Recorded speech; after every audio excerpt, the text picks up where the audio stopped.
2, let's try this out. Hey guys, Izzy here. If you are new to my channel, welcome. And if you are coming back, thank you for your patience. I know it's been a minute. I will explain because I don't want people to be just left in the dark, right? So a few months ago, I got on YouTube, I uploaded some videos, and I then dipped. I said, here it is, I'll be back. And it didn't seem like I was gonna return, but I was going through a lot. Like my mental health, I had to take care of it. I had to take care of my mental health. And there were so many things I had to take care of, so many things that was going on. And just like also me just being like, what do I wanna do? Focusing on my business.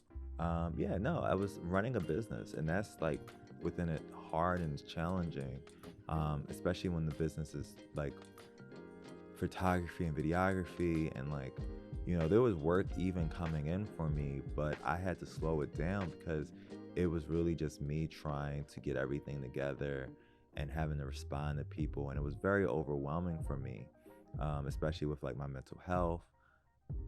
YouTube was not the priority at the time, and I didn't want to just put anything out. I recorded videos, but then I was like, I don't want to edit this together because this isn't, one, going to be fun, and two, I just don't feel like it's what the direction I want the channel to go into. And I was still trying to figure that out. I was like, what do I want to do? What do I want to post?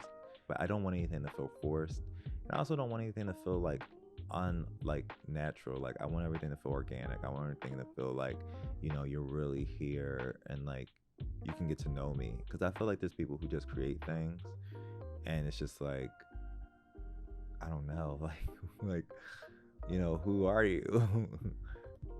But the sponsor for today is me. If you live in the Atlanta area, I do have some specials going on, but we're doing $50 headshots and $100 photos. That's in studio and outside. So if you want to get some headshots done for the low, and you want to do a photo shoot that is also for the low, go to my website, iso-cinema.com. That's iso-cinema.com and book your photo shoot with me today, and be on the lookout for more specials. Okay, let's get to the video. So I was like, what kind of video do I want to post? I was sitting in the coffee shop today and my girl Santigold popped up, and I was like, okay. I love Santigold. She's from my home city, and her music is fucking phenomenal. Like, so good. Like, that's, you know, it's funny. I don't have a Santigold vinyl, but she picked out some vinyls and she talked about what they meant to her. Not every vinyl is a vinyl that like she's played or listened to, but she talked about what they meant to her. I wanted to talk about some of my favorite vinyls and what they mean to me. So let's get to the first vinyl. Can y'all guess what it is?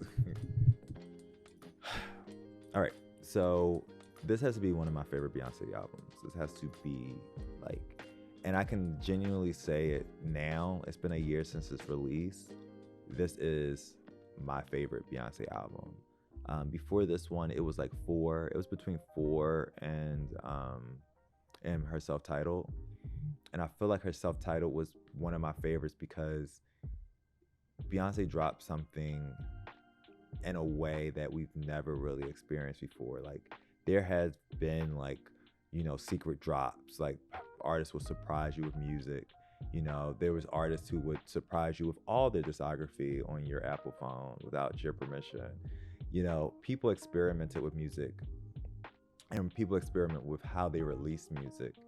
And that was like one of the biggest things that Beyonce had did. And I was like, it made me remember an era.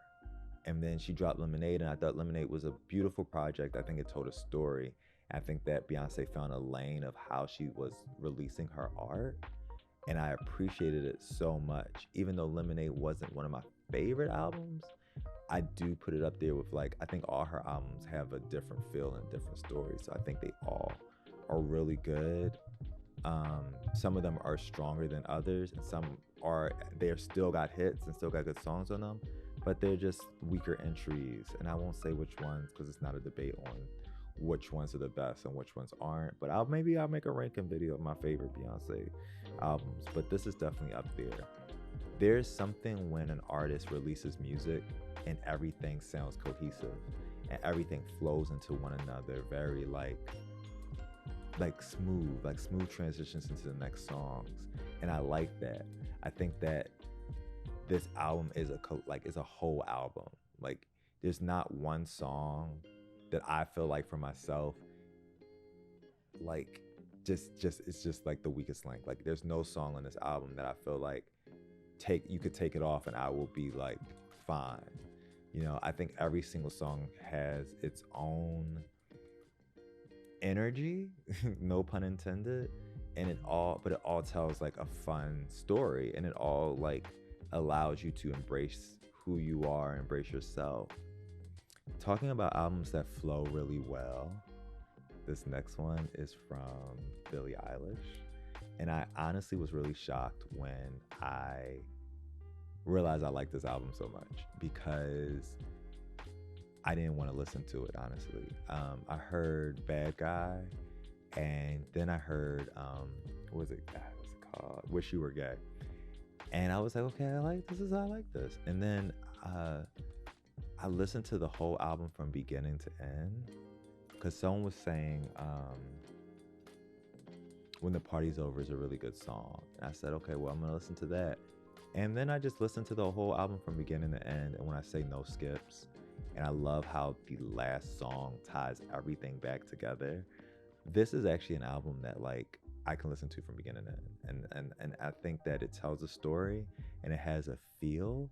And then a lot of the songs really do flow into each other really nicely or complement each other very nicely. So this is really one of my favorite albums. I'm gonna say both of them. I don't have the other one down. It's on my back wall, and I legit have 2 copies of this. So if I accidentally bought another copy because I didn't think I owned it. So if someone wants to buy it off of me, hit me up. But when I get home and a seat at the table, I'll probably put a picture right here of a seat at the table. But a seat at the table and When I Get Home are phenomenal albums, and they both have a different sound. I can tell this one's a little bit more experimental, but A Seat at the Table tells a story. Again, I love albums that tell stories, and it was when it came out, it was such a beautiful time in music. Like 2016, we just got like Blonde by Frank Ocean. We had a lot of artists who were just experimenting with more chiller sounds, and they were really like, there was artists that were like really just bringing us beautiful shit.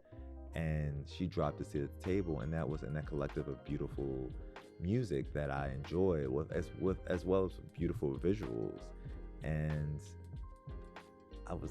when this came out, I was just like floored. I was amazed. This was like a sound that was chill, but it was fun.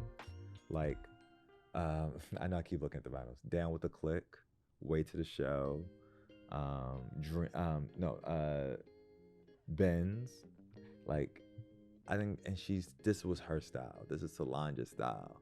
And if you don't know, Solange is one of my favorite artists. So I think we're going to see her twice in this array of music. Now, I got a throwback for y'all.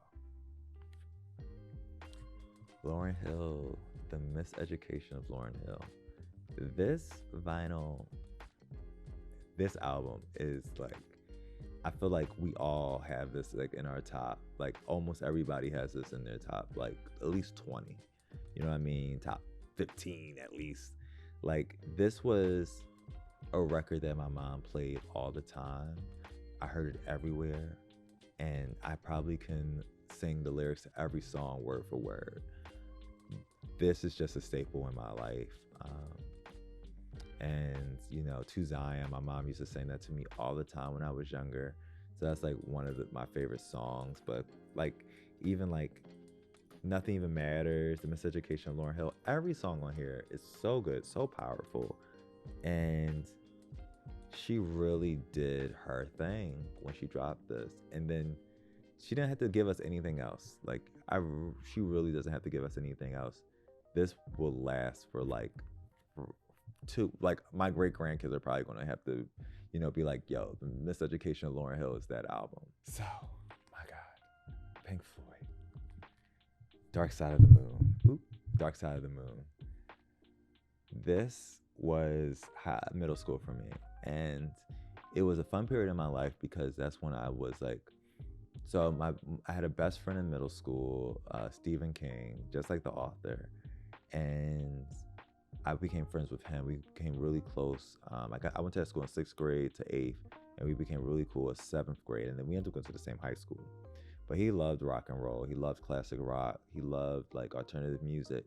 So he got me into like this, as well as like there was this kid who transferred to our school from Ukraine, Anton, and like he let me borrow Pink Floyd's The Wall movie on VHS, and I watched the whole thing, and I was just like, I love their music. Like Bike, was it Bicycle? It's Bike, no Bike. I got a bike. But this album, Speak to Me, Breathe, Time, Money, I love Us and Them. Us and Them used to be my favorite. I used to play that back to back. Okay. I can't live in Atlanta and not like I mean, I don't think you can just not like Outkast. Outkast, Speakerboxxx and The Love Below. I'm not even gonna lie to you. I'm not gonna hold you. There's some stuff from Speakerboxxx that I like, but The Love Below. If you know my style, if you know my aesthetic, who I am, my energy, and Andre 3000 did his thing with The Love Below, and we got hits on hits on hits, like Hey Ya, Roses, like.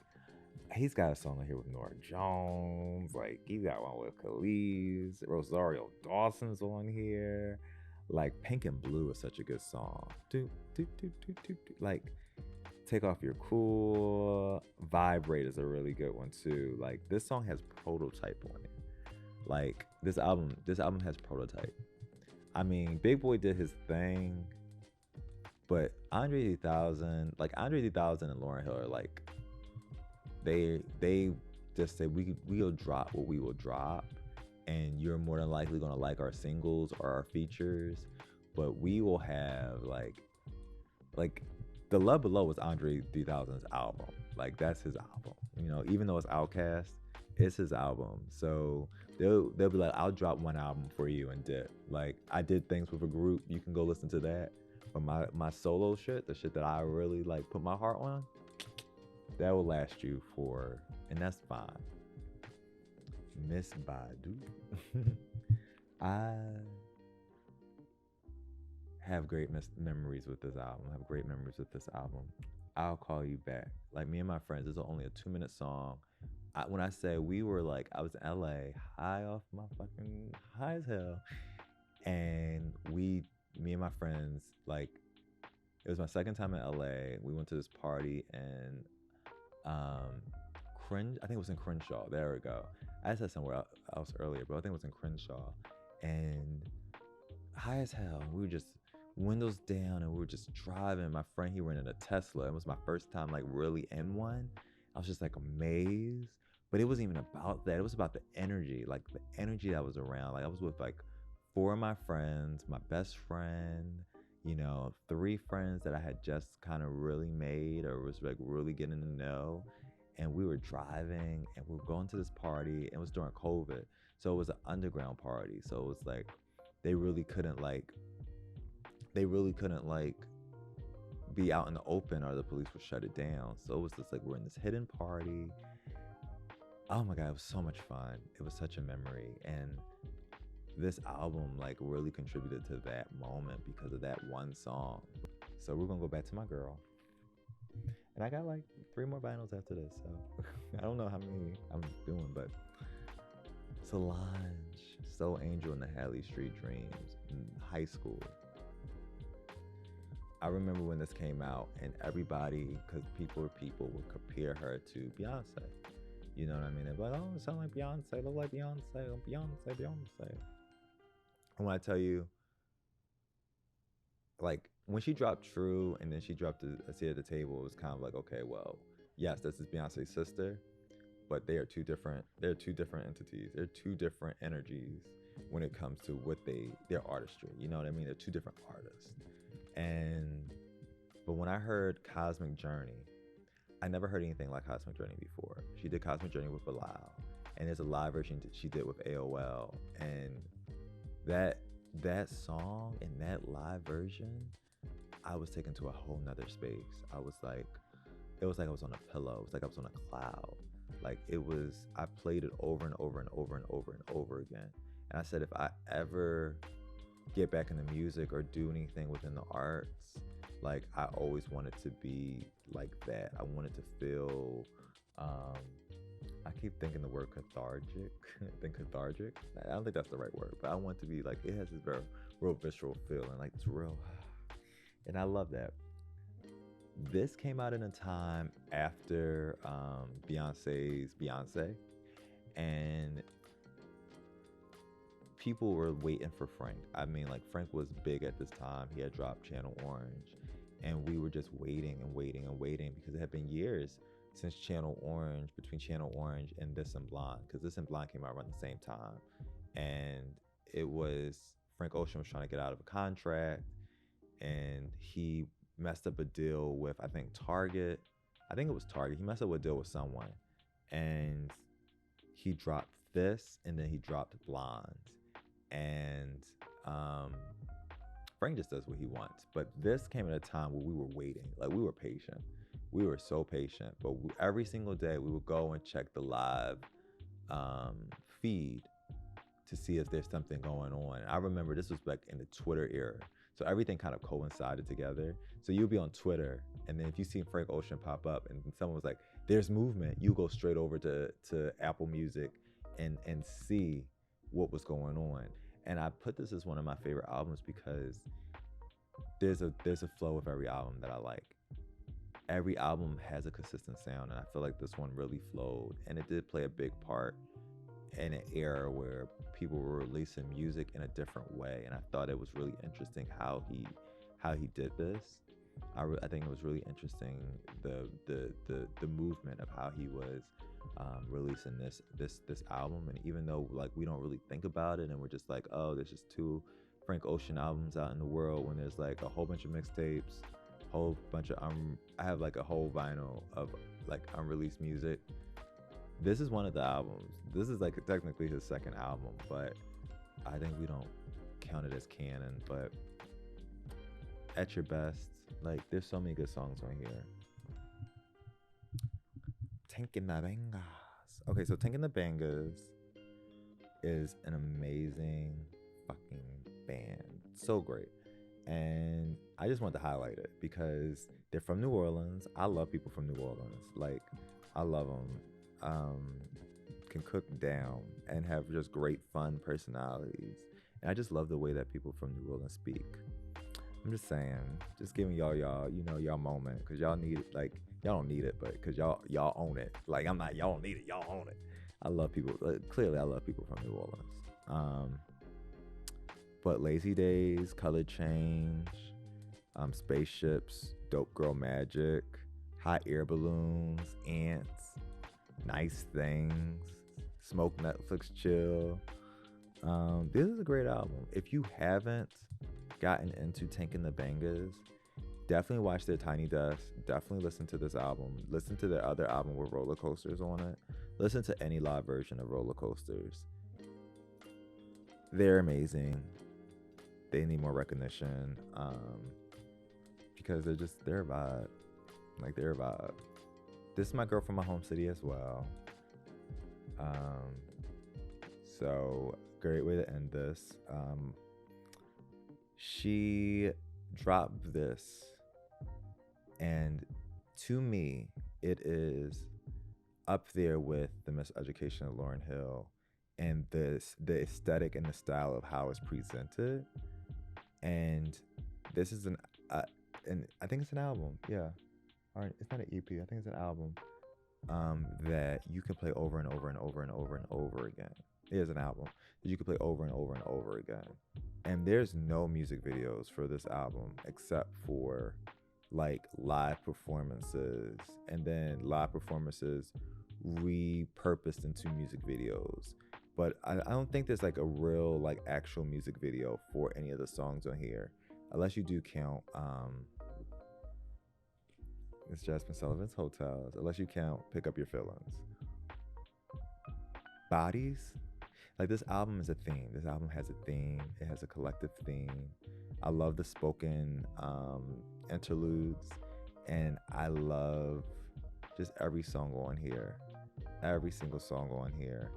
There's like one problematic thing that I don't like on this album, which is Anderson .Paak's line on one of the songs on Price Tags.